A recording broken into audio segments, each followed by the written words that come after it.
It's been 2 weeks since Morocco lifted the vast majority of the country out of lockdown. 2 weeks. The period of time that the virus can go unnoticed in its victim.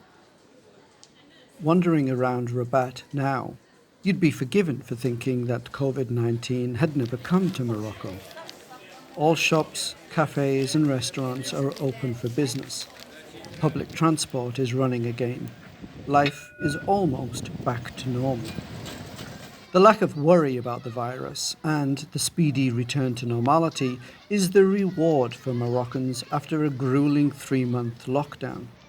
People having been isolated in the area of the town where they lived since March.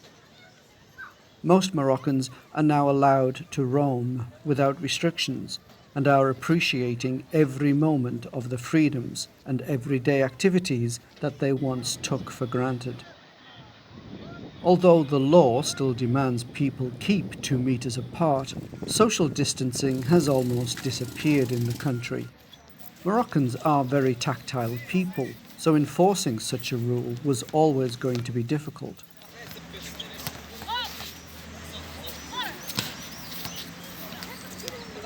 The same is true for the law requiring people to wear a face mask in public.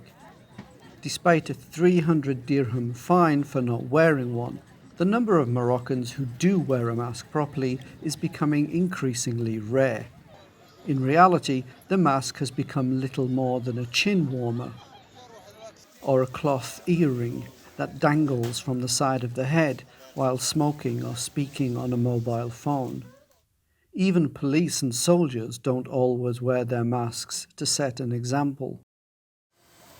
In the few days immediately after lockdown ended, some people ventured outside with trepidation.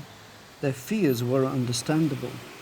The number of new cases was rising rapidly, eventually climbing to an all-time high of 4,261, almost 1,000 more than the previous peak. Although this new record was reached 11 days after the lockdown ended, its climb had started on June the 18th, 1 week before the end of the lockdown. The government repeatedly assured everyone that everything was under control and that these rises were due to small pockets of outbreaks that were being contained. Everyone wanted to trust the government. That trust was justified when the number of new cases rapidly started to fall again. The reproduction rate is very low across almost the entire country. The day Morocco reached its new record was July the 4th. On the same day, the United Kingdom government brought its country out of lockdown. The media and government named it Super Saturday and hyped it up as if it were a release from a world-beating lockdown. But last night, on an evening called Super Saturday, thousands spilled out onto the streets, and it was chaos. Wow! In truth, the United Kingdom never really had a lockdown. Although shops, cafes and bars were closed, there were no restrictions on people's movements. Schools never completely closed, and flights in and out of the country have always been possible.